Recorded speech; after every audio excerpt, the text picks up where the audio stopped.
Howdy. Hello? Hey. Hey there. Can you hear me just fine?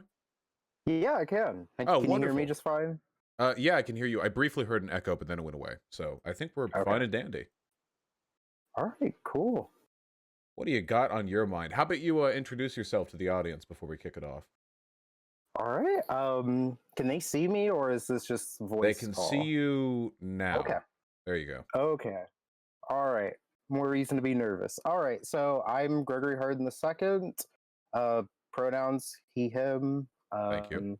I'm from Oklahoma, Shawnee, Oklahoma, more specifically, and I host a YouTube show called The Green Corn Rebellion Show, where I mostly talk about politics, more specifically Oklahoma politics as of recently, and for the majority of my channel, and also talk about music, mostly heavy metal. So yeah.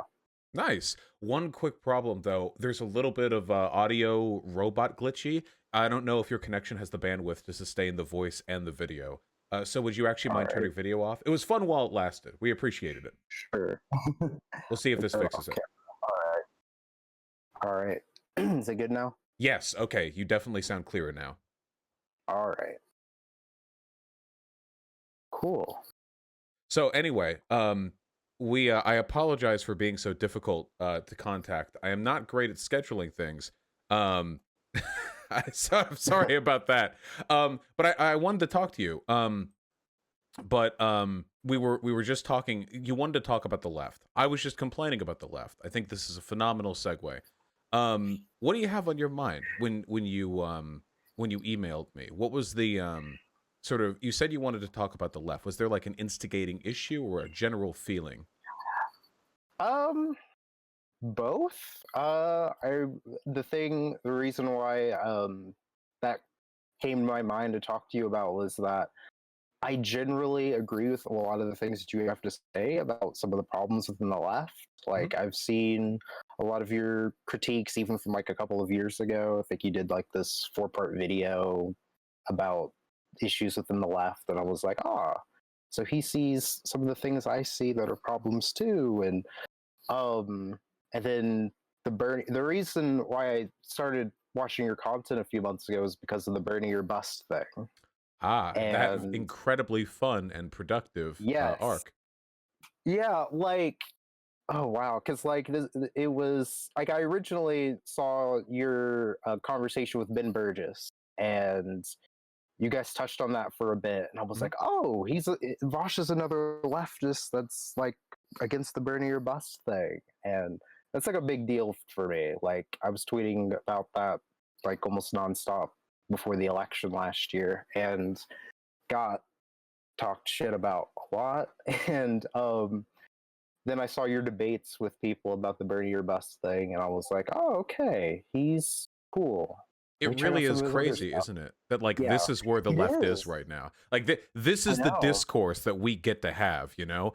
We get to argue over whether or not Trump is better than Biden. That's the level we're on. It's incredible. This feels like a third grade conversation, but it unironically kept the left up for like 6 months, you know?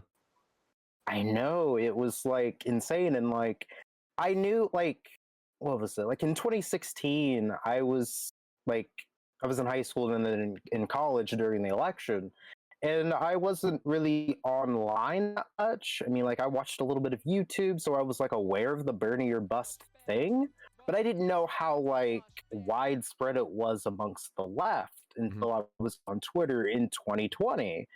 And I was like, wait, this is like a bigger problem than I thought. Like, I mean, and I guess in some ways it is kind of like a bigger problem because it's people online are going to be loud and wrong all the time. But like, it was just like kind of like heartbreaking to me because it was like, oh, like I thought the left was a little bit more better than this. But the thing that really frustrated me is that I never wanted to be the anti-Bernie or Bust guy, because this wasn't like, this to me, it wasn't even a fight or a conversation worth having. This would be like me working like at an office, and I'm known as the flush the toilet after you shit guy.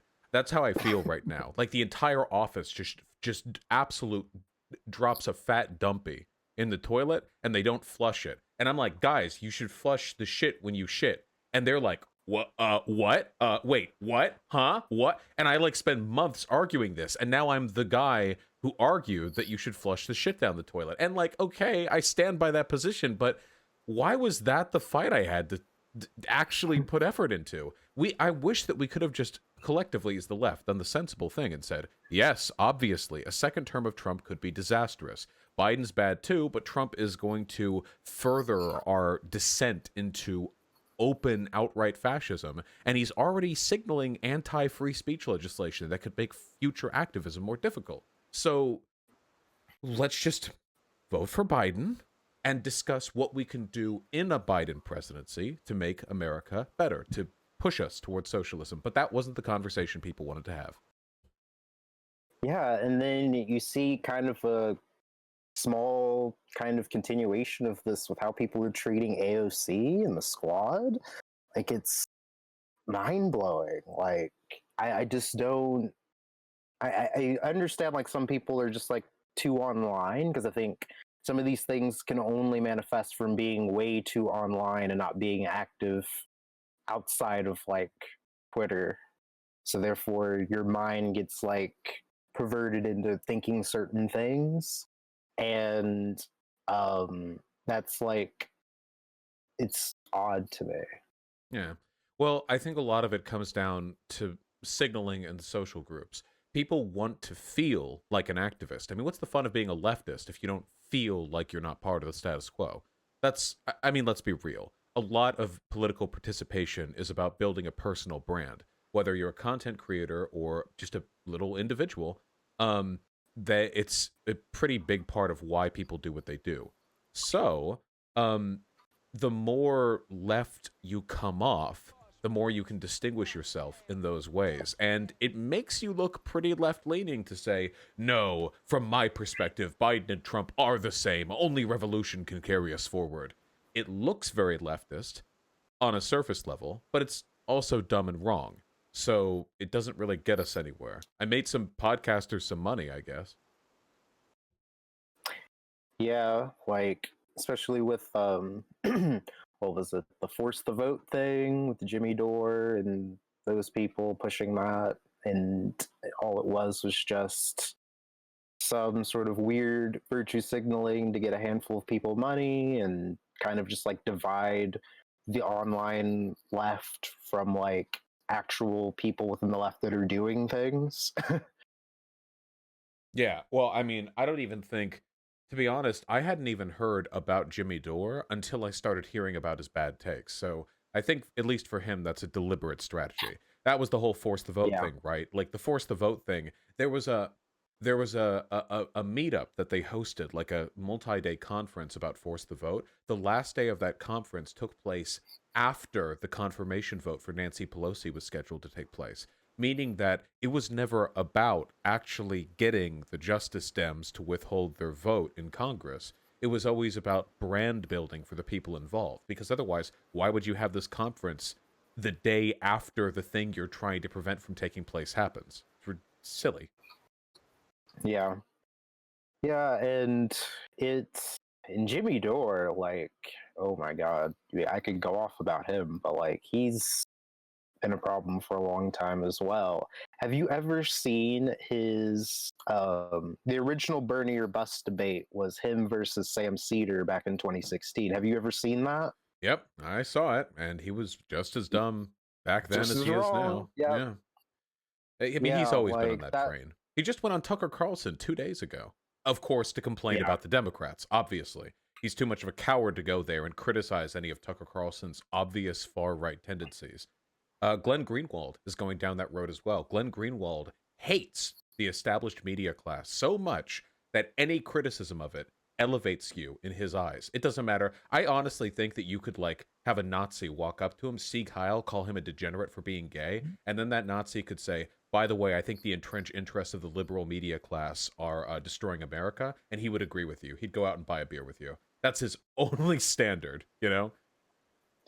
Yeah, and the thing you talk about with the Nosball vortex with Jimmy Dore and people like Glenn Greenwald and Tucker Carlson, where They don't want people to focus on like racial issues or stuff like that in order to just get the what was it, the economic populism or whatever.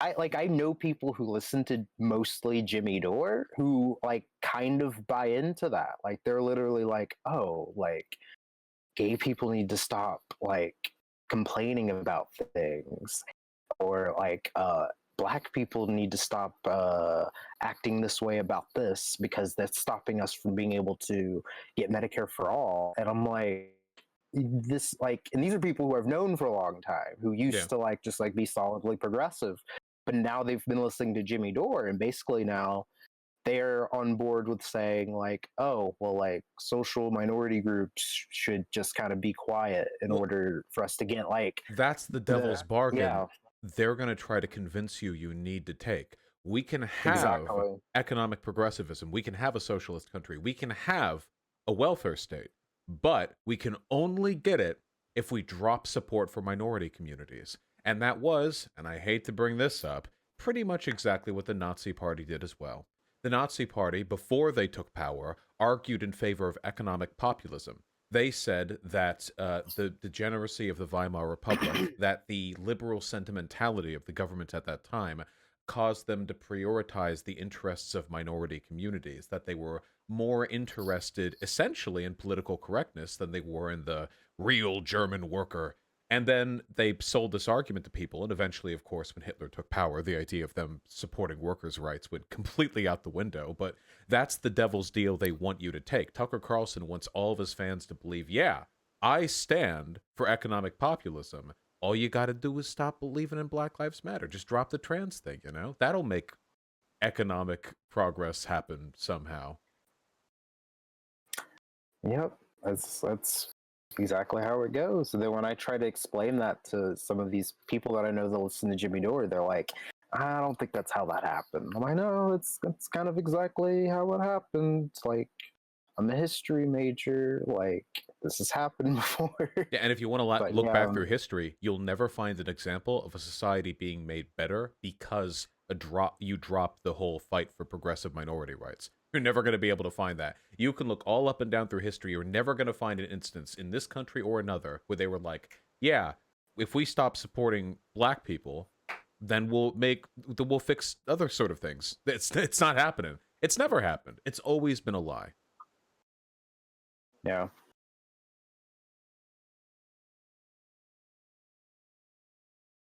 I'm glad we agree. Me too. Do you want to talk for a little bit about your show and some upcoming plans you have? Yeah. So my show is called The Green Corn Rebellion Show. It's named after a thing that happened in Oklahoma. It was a demonstration against what's the word I'm looking for? That's not the word I'm looking for. But it was a demonstration basically against World War One, and it involved white people, Native Americans, and Black people. And it happened too far away from where I live. And they were in the Socialist Party of Oklahoma, and they were basically protesting against the war. It's the institution of the draft that they were going to do. Right. And that's why I named it The Green Corn Rebellion Show, because that's kind of describes my politics. It's people of all different races coming together, socialism, all that good stuff.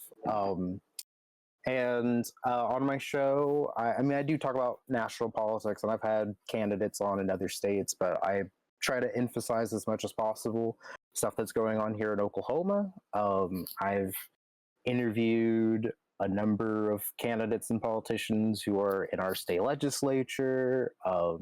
I've mostly Democrats, of course. I have had one Republican on, but it was because they were my state senator, and they lost their primary to a guy who was bought and sold by charter schools. And my former state senator was a school teacher who was pro public education. So I invited him on to talk about that. A comparably superior Republican. Obviously, yes.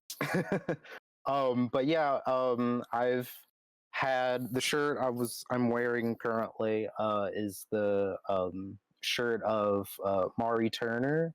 They're the first non-binary U.S.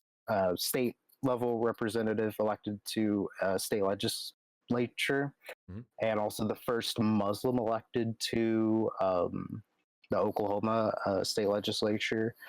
I've interviewed the mayor of Norman, which is where OU is from. So go Sooners. Yeah. Let's see. I've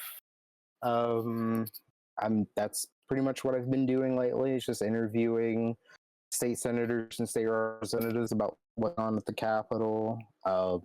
I definitely would encourage anyone in your audience who is an Oklahoman, if there are any Oklahomans in the chat, I'm sure there are watch some. your show, to please subscribe.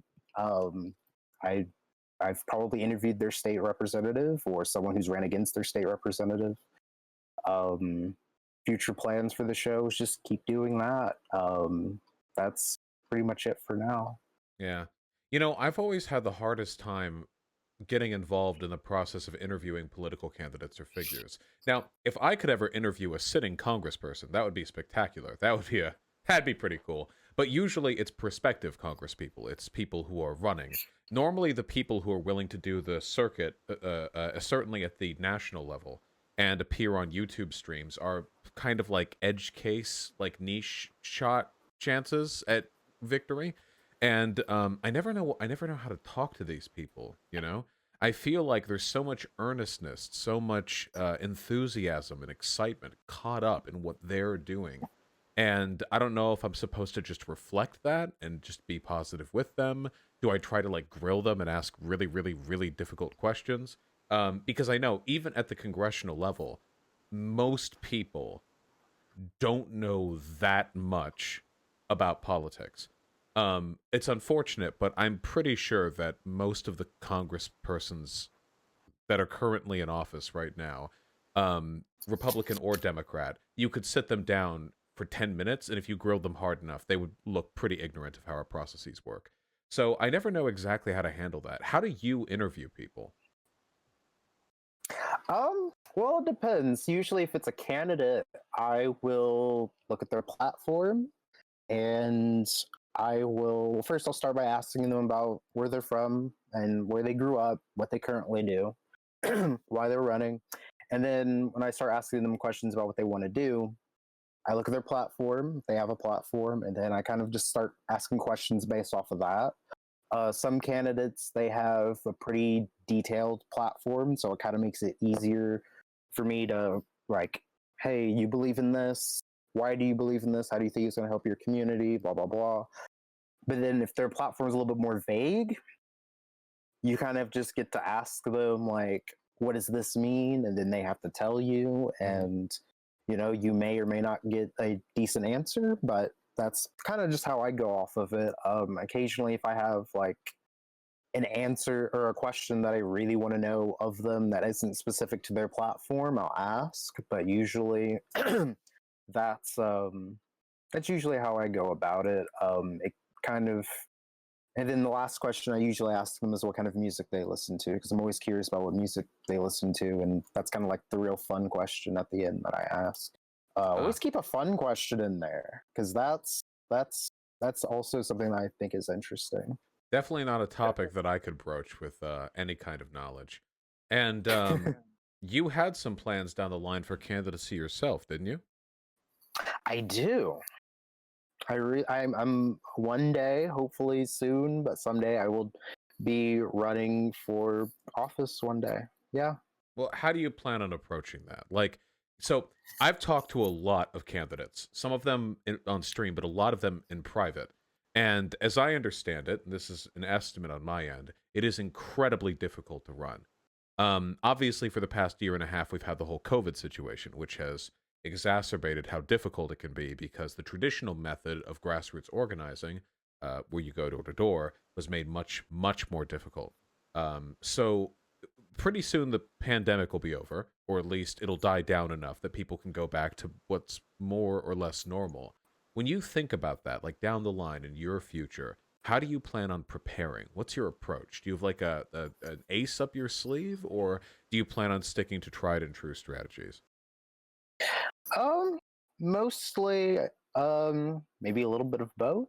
Um, some I Knocking on doors is always something that you need to do. I know some people underestimate the importance of that, but that is really important. If you've ever canvassed and talked to someone, even if it's like someone of the opposite parties, your beliefs, you can actually like strike up a decent conversation with them and come to some agreements on things.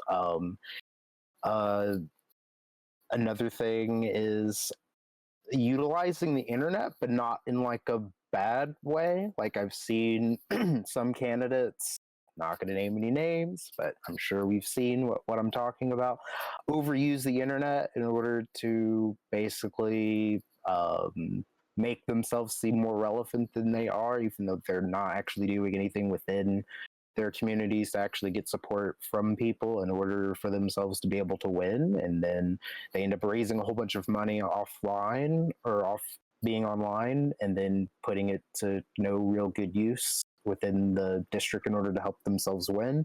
I would like to raise money from being online and that kind of a thing.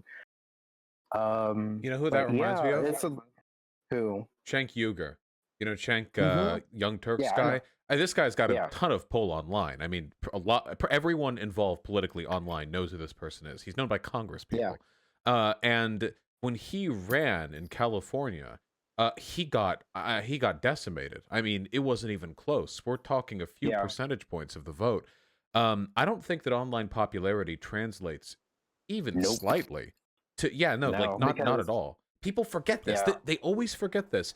Leftists online forget this. When we take a look at like Twitter, for example, back during like say March last year, everything was pro Bernie. Everything was pro Bernie. You would read through the Twitter feed, you would think, "Oh my God, there's no way. There is no way Bernie is not winning the presidency. The will of the people is behind him." But we're looking at a fraction of a fraction of a fraction of the population. Most voters are internet neutral boomers, old or young, normies, who do not engage with this shit. So to expect online popularity to translate into this, it doesn't work. It never works.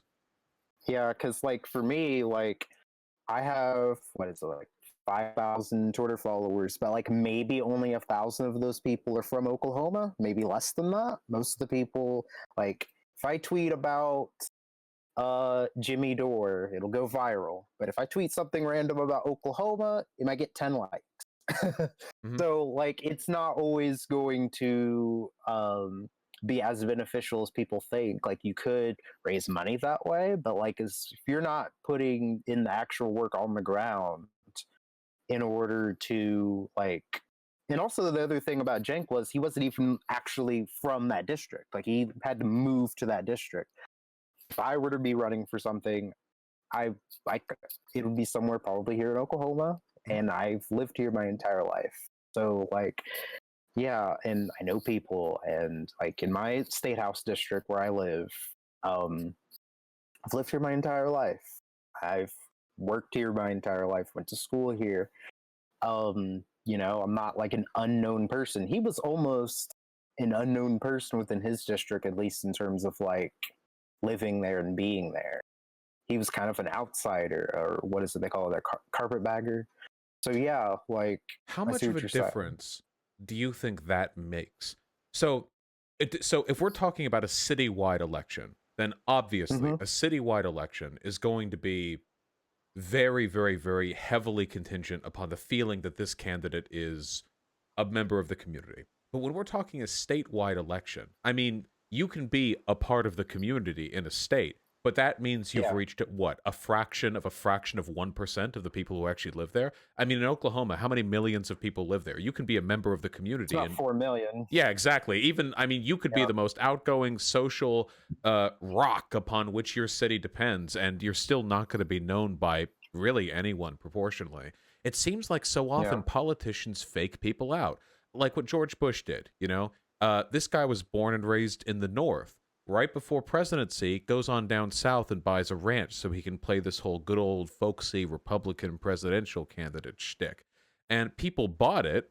So, how much does authenticity sell, do you think? I think it just depends on who the voters are or how you're able to play off that authenticity. There's a whole bunch of different factors, but I think authenticity is something that a lot of people like. Mm-hmm.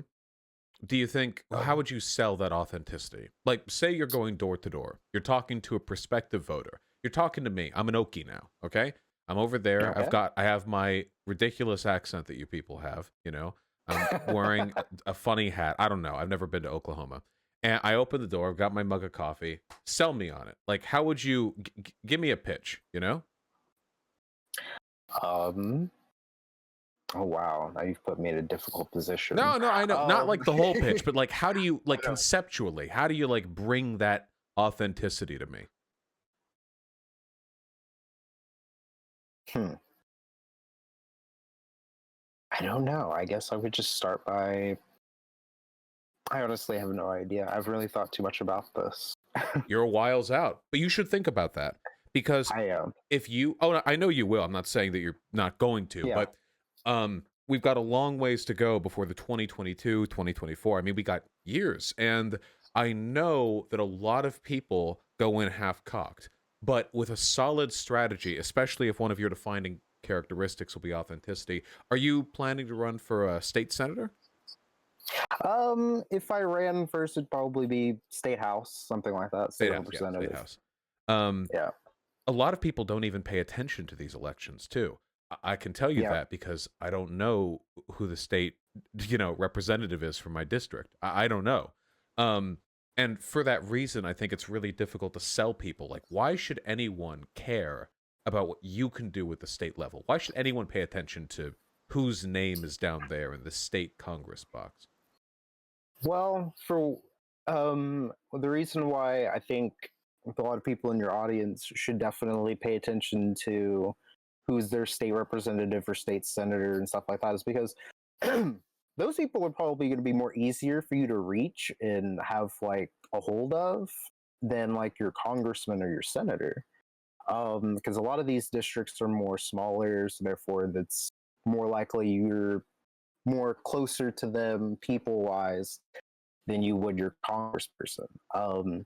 And especially like if you're in a blue state, that could be, and you're a progressive, it could be beneficial towards getting more progressive policies implemented or something like that. And also, these are good stepping stone seats for running for something like Congress or senator in the future. If anyone, like a lot of people who are U.S. representatives, they started out in their state houses or state legislatures. So that's another reason why those are really important, because those people don't always just go away after they term out or after they spend a few terms in. That's true. Do you know who your House representative is right now in the state of Oklahoma? I do. It is State Representative Del Curbs. All right, let me take a look at this person. Del, let's see, Del Curbs. There we go. Let's take a look at this person, this fine individual. He's not a fine individual, but yes. Not fine individual. We can take a look at the measures they've authored in 2021. We've got HB 1028, 29, 46, 47, 48, so on and so on. Let me see what these look like. I just want to get a feel for this person. Let me see. First reading, amendment, bill summary. Oh, sorry. I probably should have expected this, but the Oklahoma State Legislature website doesn't have a particularly good format for understanding the totality of the bills they pass. I can take a look at this over time, though. I'm going to guess this guy is conservative. Oh yeah, he's not like a QAnon person, but like he's pretty hardline conservative. He toes the party line, doesn't really have an independent thought of his own. Basically just reads whatever they give him to read off and votes with the party pretty much 100% of the time. Not Looks a lot like of he people did pretty know. well in his last election. Beat out the opponent because 2-1. Yeah, that's because the Democrat that ran didn't really run a full campaign. They didn't really knock any doors, didn't raise a whole lot of money either. The two candidates that ran before him in 2018 and 2016, they ran pretty decent campaigns and came close, I think 43% in 2018 and then in 45% in 2016. I can see that. Yeah, the So most it's, recent one was a stomp. Huh. yeah, but it's definitely doable. It's a more urban district than it is rural.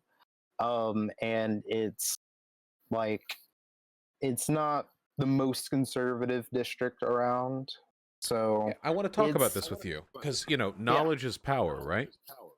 Mm-hmm. Yeah. So we're talking about Oklahoma House of Rep District 26. In the Yes. 2010 census, we're looking at about 35,000 people.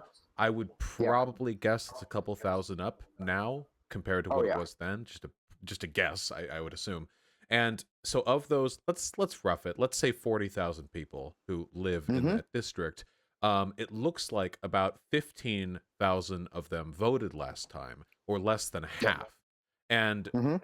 the Democratic candidate is so unknown that there's not even a picture of this person, Bryce Barfield, up on Ballotpedia. So this Yep. person didn't even have any groundwork done. Not really. Nope. How I would you didn't even improve on see that? any of their signs. I've actually talked with him, so like I know what he did and didn't do. I even had him on my show. Oh, that's really I good experience. Yeah, I would knock doors and I would also get started early. He didn't get started campaigning until what was it? About April or so, which is when filing is. I would get started months earlier. I would start knocking doors. I would start knocking more doors. And I would hopefully be able to fundraise more money than he did. I can't remember how much he fundraised, but it wasn't a whole lot.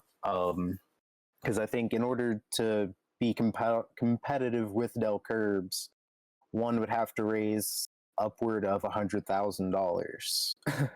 Gotcha. So get started with that early and have a decent platform that is based around helping working people, improving education, and criminal justice reform. Those Gotcha. would be the things that I would focus on the most because I think those are definitely winning issues that people, Democrat and Republican, get can agree with. Would you say there's a key issue? I mean, just one, a specific one that you think you could use to grip the hearts of your prospective constituents? I mean, like, is there a infrastructural problem, a bridge that needs repaired, or perhaps potholes or run rampant? Is there something that you think you could change at the state level that you could use to appeal to people, a need that isn't being met? It's not in Oklahoma. It can never be just one thing. There's plenty of things. Criminal justice reform is a big one, and education is another big one. Here in the town, I substitute teach at some of the schools here in the district, and like some of the schools are still using some of the books that they used whenever I was in school there. Hmm. Sure, that wasn't that long ago, but I graduated high school about 5 years ago now. All the teachers that I had whenever I was in high school and middle school have either left the state or left teaching. And I know some probably retired, but some have left teaching or left the state because we don't pay our teachers very well, even with the pay raise that we've given them a few years ago. Hmm. There's a lot that needs to be improved just with education and then with criminal justice reform. Um, there's everyone's on board with criminal justice reform in terms of like saving money and also rehabilitating people that with substance abuse problems and stuff like that. I've had when I was knocking on the doors for other candidates in the past here in Shawnee. Right. I've had people want to talk to me about criminal justice reform, even though I didn't necessarily start off with asking them about that. So yeah, and also just plain old working class issues like raising the minimum wage and bringing back unions to the state and stuff like that. You know Paid what? family leave. You know what I'd be Yeah, really go ahead. interested in seeing? Yeah.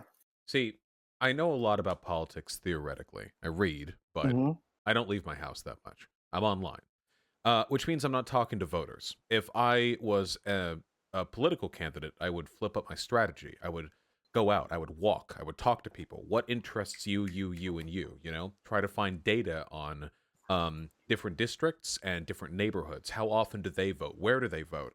Go to them and actually ask them questions. I would be really interested in seeing what that kind of on the ground research could do, because like, so there are issues that affect every American, you know, global climate change, healthcare, foreign relations, minimum wage. Everyone gets affected by these things, and while they're important, I feel like really often people focus on relatively trivial local issues, especially within the context of what a state senator or congressperson can do. And I'm interested, how effectively could a person improve their platform by just listening, you know, just by talking? You seem to be interested in that. You are tied into your community. It's relatively small, your district, at least certainly compared to the ones that I've grown up in, which means that you proportionally have seen more of it, talked to more people from it. Maybe that'll come in handy down the line. In fact, I'm almost certain that it will. Yeah, I certainly hope so. I mean, going out to Walmart in the mall every time and seeing about a billion people that I've known forever every time I go out kind of says something about how small the district is. But yeah. Oh, hello? You cut out. Oh, You sorry. said Did how you small hear the the district last is. thing I said? Yeah, you said how Oh small the yeah, district is, then you cut out, yeah. yeah. I said me going out to Walmart or the mall whenever I go out and seeing a million people that I've known for a long time kind of says how small the district is. Yeah, I'd say so. But that's not a bad thing. It's not. No, it's cool. I like the smallness of it. People always ask me like, "Oh, why don't you leave Oklahoma?" I'm like, "I like it here. Like, I care about the people here, and I've lived here forever, and I like it here. Why would I want to leave?" You've lived there your whole life? My entire life, all 23 years. Nice. Um, yeah. Wow. I'm just talk to those people as much as you can, because I'd like to follow up with you in the future. I want to know, what do people talk about? Now, of course, the needs of people in Oklahoma are going to differ massively compared to the needs of the people in the communities that I was born and raised in. Um, like, uh, it's like, here's an interesting anecdote, for example. Beverly Hills, which is where I grew up. Beverly Hills is a very progressive area. It is. It is. I mean, it's the epicenter of a mega city. It's a generally wealthy area. It's diverse in some respects, not in all.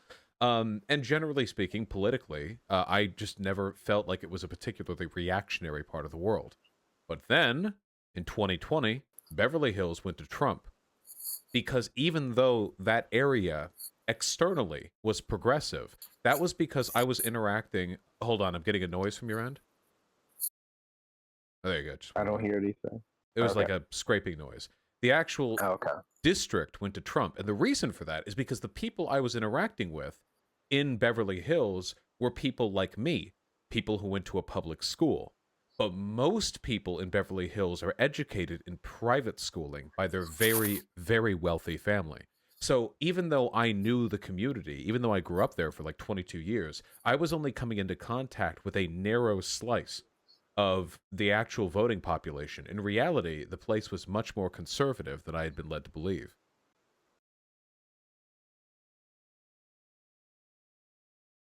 It's interesting. Yeah, it was a little weird, I'd say.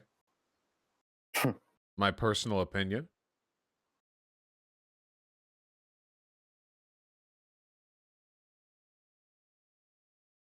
So, is there anything else you'd like to talk about? No, I was wondering if there was anything else on your mind. I want to hear a follow-up after you, I guess, run further into your campaign development. you know? But apart from Yeah. that, do you have anything else in your mind? I'd like to plug my show Please do. again and my Twitter account, I guess. I haven't really been on Twitter very much lately. I've been trying to like um clean my mind of the crazy shit people say online. Oh my Fair. god.